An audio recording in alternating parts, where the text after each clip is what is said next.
Good morning, everyone. I'm recording this lecture to finish off chapter 4. So next class, I'm going to go over chapter 5 immediately. So make sure you have watched this video before you attempt your web assign and finish it off. It is due on Sunday. And then you have another assignment on chapter 5, which is due on Friday. Alright, so let's start. So we are tackling the last subchapter for this chapter 4, which is conservation of mechanical energy. The conservation of mechanical energy involves energy transformation.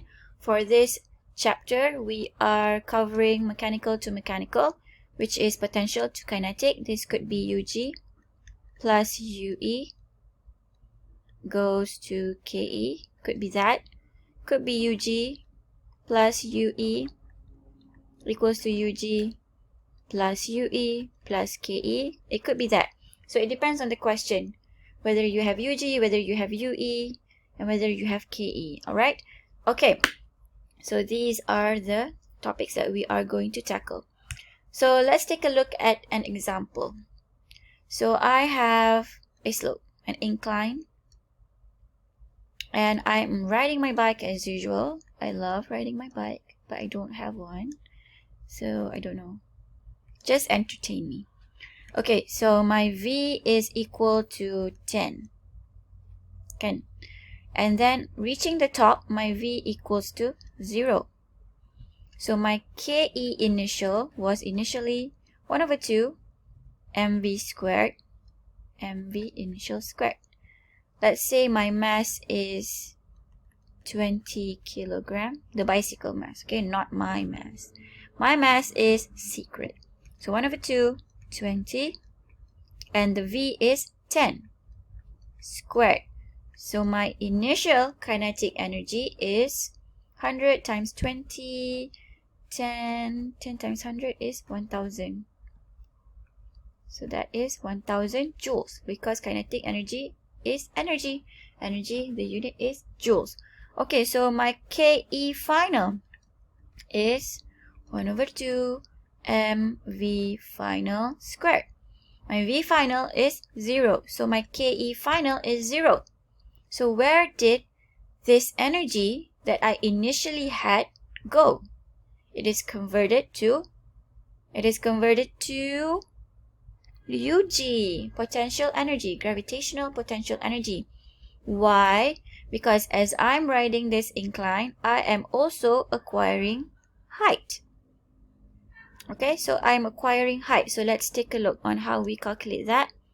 I believe I covered this in class, but I'm just going to repeat myself to make this more clear.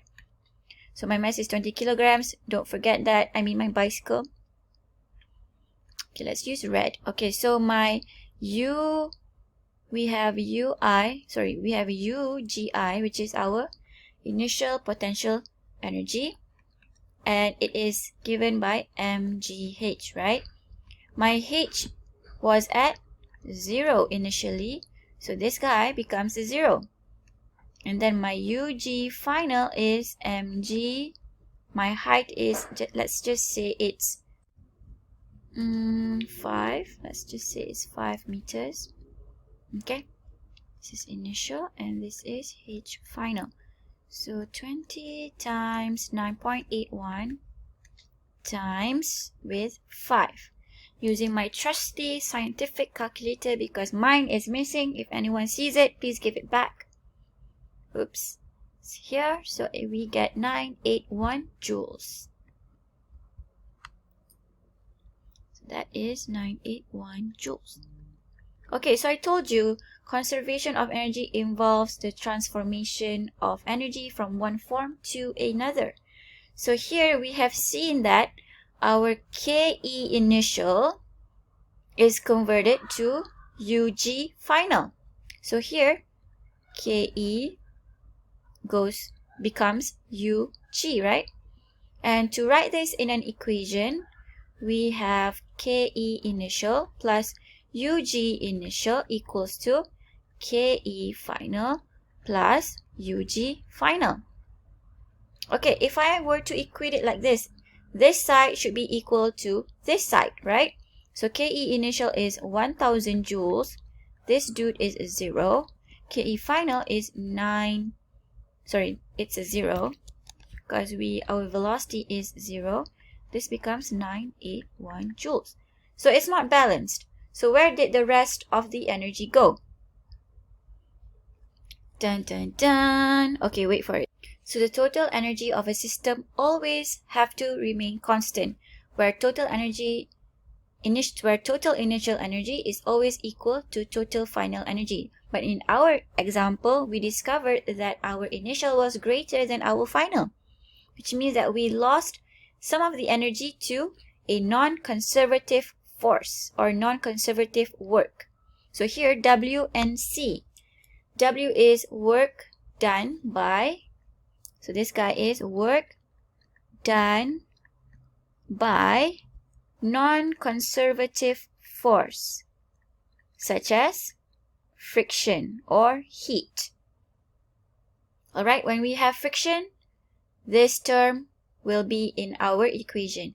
If the incline is frictionless, then this guy shouldn't be here, so we just have Ui plus Ki equals to Uf plus Kf. But we have friction, so this term should be in our equation. If I were to rewrite this as Ui plus Ki, sorry for that bad handwriting, plus Uf plus Kf plus W and C, yes, I can write it like that. I'm just rearranging this whole thing. But if you want to put it in the initial side of the equation, it should be a minus. If you are putting it in the final energy equation, should be a positive. Alright, so let's get back to our example now. So here, my non-conservative force is friction, because I didn't say my incline was frictionless. So if I were to write this equation again, UGI plus, should be a negative, work done by non-conservative force equals to KE final plus UG final. So now I know these two give me 1000 joules and these two give me 981 joules. So I can actually calculate for my W and C, which is the work done by the non-conservative force, is 1000 minus 918, which gives me 19 joules. Right? So I have the work done by friction is 19 joules. Okay, so I'm going to read this slide for you that are lazy to read the textbook. I mean the module.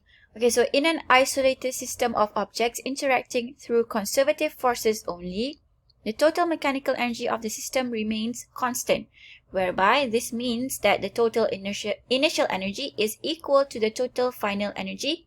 And I mentioned to you before, if our system does not have any non-conservative forces such as friction, heat, and more, so your equation is like this guy, okay? So this is when you have an isolated system and there is no non-conservative forces. When you have non-conservative forces, such as friction, then some of the initial mechanical energy is lost, which is why in our initial equation, we use minus W and C, because we are losing our initial mechanical energy due to some work done to overcome the non-conservative force.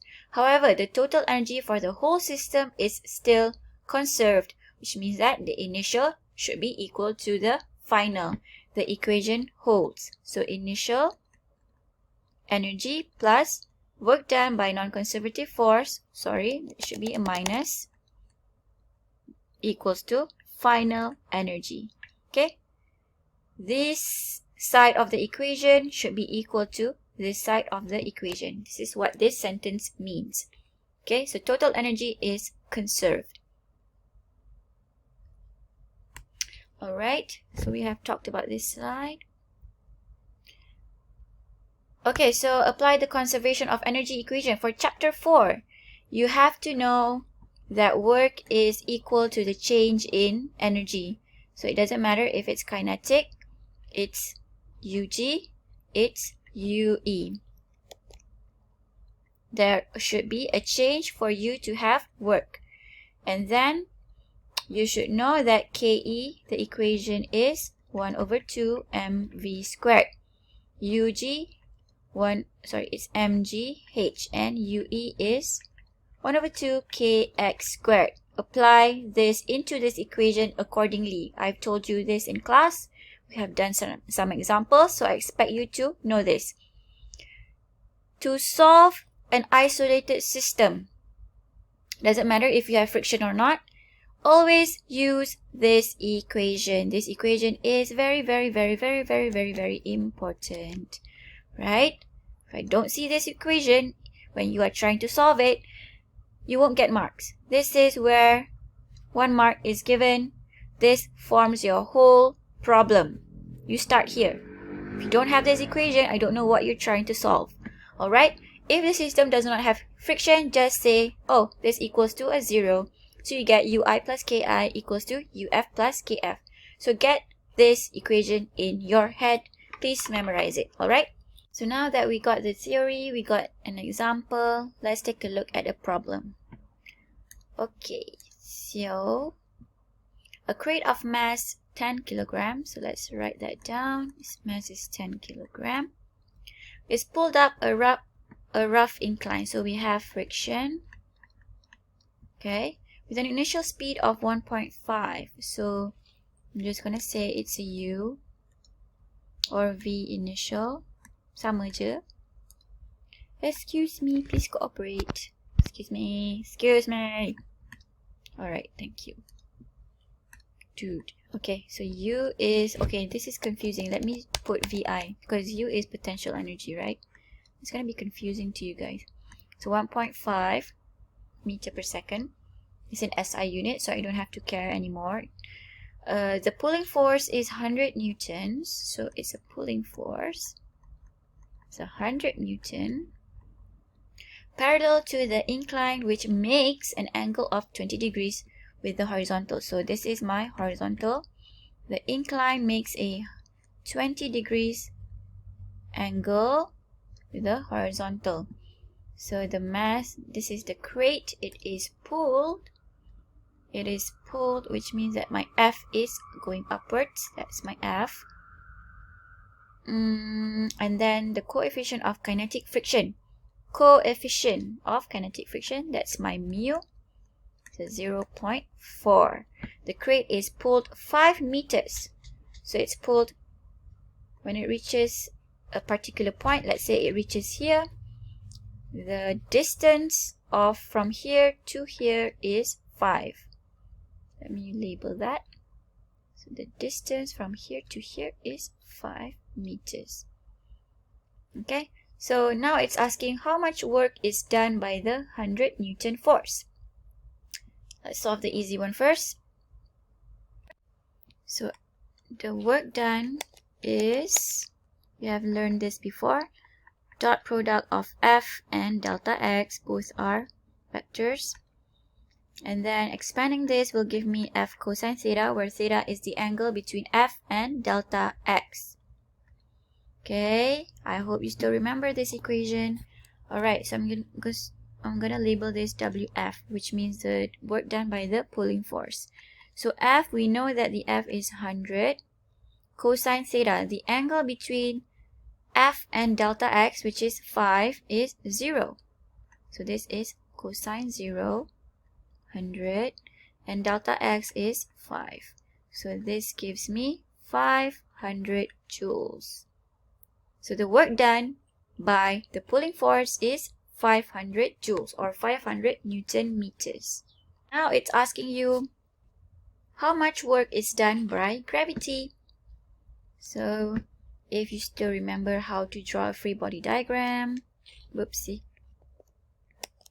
you better remember because you're going to use it a lot. This is W equals to mg, right? And your x displacement is in this direction. The angle between mg and delta x is what? So here you have to resolve it lah. So how much work is done by gravity? We should have started with a free body diagram. So that was my mistake. Okay, so this guy becomes mg cosine theta. This becomes mg sine theta. We know this by now, right? Okay. So it's asking how much work is done by gravity. So we always need to get the component that is parallel to the displacement. The component that is parallel to displacement is this guy. Displacement is this way. Something parallel which is in the same axis as displacement is mg sine theta, which comes from weight. So work done by force of gravity is Fg dot delta x. Okay, the component that is parallel becomes mg sine 20 times 5. So this becomes minus, this is in the opposite direction, right? This way, this guy is a 5. So this becomes a minus 167.8 joules. So it's negative work because it's in the opposite direction. Alright, so the next question. How much mechanical energy is lost due to friction? And again, need to write down the equation. Friction, small f. So force of friction dot product with delta x. What is the component of friction that is parallel to this guy? So let's take a look. Friction is given by the equation mu r. We know what mu is. R is mg cosine theta because it is equal and opposite. So R is mg cosine 20. So now we have F. We know what our delta x is. So this becomes 0.4. The mass is 10.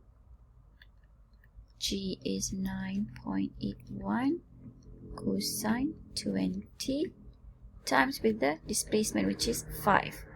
This becomes, and remember, our F is in the opposite direction as our displacement because it's always opposing motion. So the work done by friction is always negative. So even though there's no negative here, just knowing that friction is this way and displacement is this way, your answer should be a negative. Even though you did not specify anywhere in the equation that it should be a negative, your final answer should be negative. So that is a 184.4, right? And the unit is joules. Okay, so now the question is asking you what is the total work done on the crate? So work done total is 500, which is the work done by the pulling force, minus 184.4 joules, which is the work done by the friction force, which is in the opposite direction, so it's a negative. And then we also had work done by the force of gravity, which was also in the opposite direction, giving us a negative work.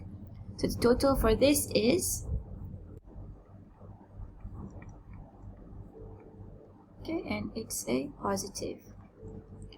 And then what is the speed of the crate after being pulled by 5 meters? So we have learned about the work energy theorem, right? So the work energy theorem states that the change in kinetic energy is equal to work done, and the change in kinetic energy means K final minus K initial. Alright, so let's take a look at the question again. What is the speed of the crate after being pulled 5 meters? Does our work energy theorem account for that 5 meters? Yes, because we already calculated our work total for 5 meters because that is what our question was after the crate is pulled by 5 meters. So yes, we can use this theorem to calculate for the speed of the crate after being pulled 5 meters. Alright, so K initial, I'm going to use a different color now. I'm going to use orange maybe. Okay. So K initial is 1 over 2 mu squared, and our mass is 10 kilograms. U is this guy, 1.5 squared. So this gives me something. And then my K final is 1 over 2 times 10. And we are finding what is the V. And my W for this guy is 147.73. So let me rewrite this really quickly. So this is 147.73. K final is 5V squared minus 11.25. So this becomes, let's put my V squared over here. So this becomes 147.73 plus 11.25 divided by 5. And then I have to square the whole thing to get my V. Square the whole thing to get my V. And V is, so my answer is 5.57. The unit is meter per second. Velocity is meter per second. Okay, now you might get a variation of this. It could be 5.6, 5.64. A slight deviation is normal if considering that we have rounded since the beginning. If you did not round up your answer since the beginning, then you will get a different answer. So don't worry about that. Alright.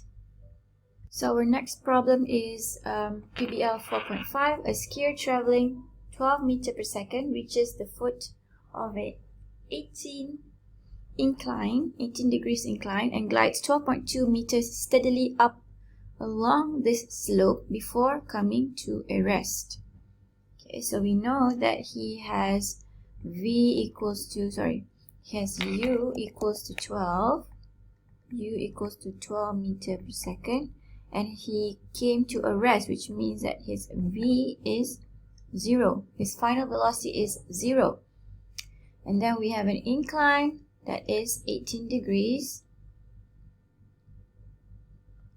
He starts here with that velocity of 12, glides up the slope 12.2 meters.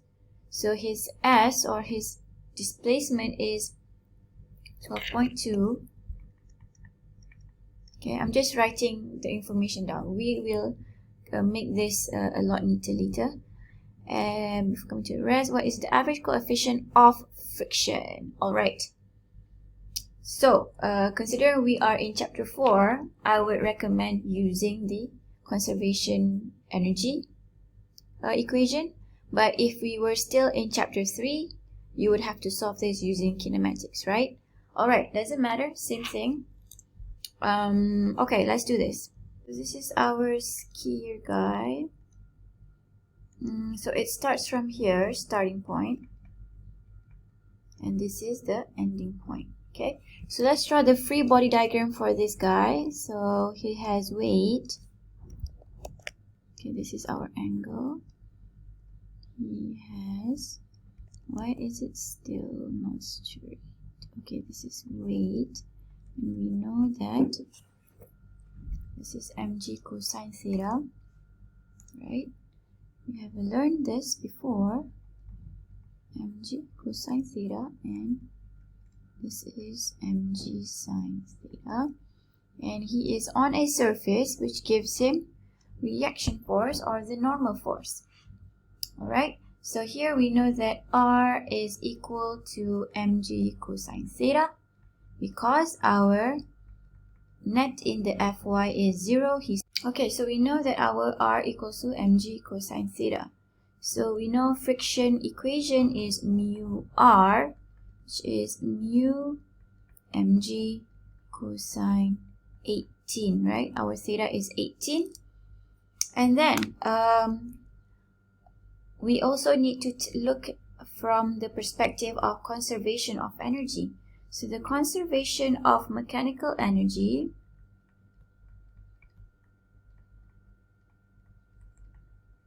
states that the initial energy is equal to the final energy. And we have KE initial, gravity initial. We also have non-conservative force. So this is a minus work done by non-conservative force equals to KE final plus UG final. Okay, so now let's plug in the values if we have any. So 1/2, mass is not given. Our V, our U, our initial velocity is 12. So that's a squared, 1/2 mv squared. Plus mgh. Our h is, we started at a 0 because we started from level ground. So that is a 0. Minus non-conservative force, the work done by non-conservative force. Now our non-conservative force is friction. The work done by friction is, the friction starts from here to here, right? It stops here because there is no longer motion, which means that the friction traveled for 12.2 meters. So the work done by friction is the force, which is mu mg cosine 18 times with the displacement, which is 12.2, right? Okay, so this is my E1. Now my E final is equal to 1/2 m0 squared, which gives us a 0. And then our mgh, our final height, we don't know that one yet. How do we find it? So this guy is 18 degrees Celsius. Sorry, that is 18 degrees, not Celsius, just 18 degrees.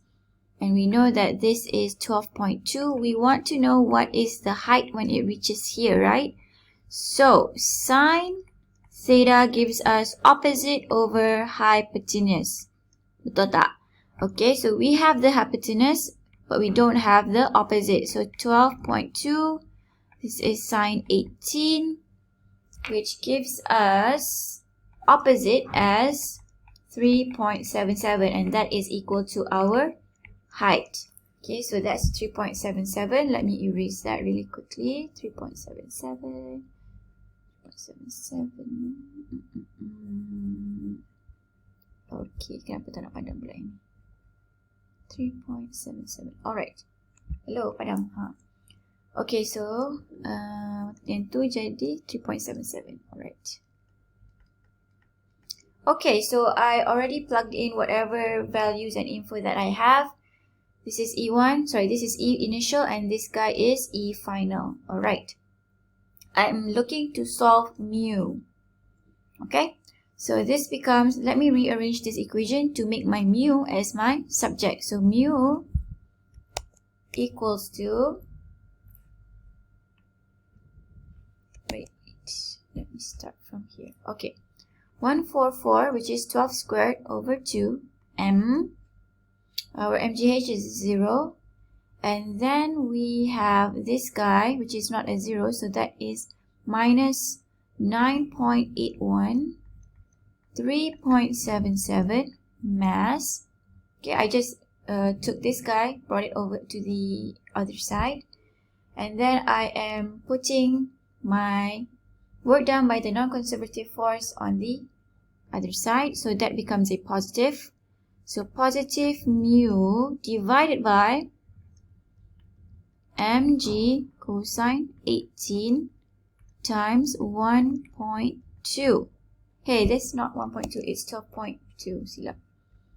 This is 12.2. 12.2. Okay, silap. That is a 12.2. Okay. So now my m cancels out. I can just cancel out my m. Right? And then now I have to solve these values. So G is 9.81, forgot to put that in. So mu is, if I'm using my calculator correctly, mu, the answer is 0.31. What is the units for friction coefficient? No units. Okay? The coefficient of friction has no units. Alright.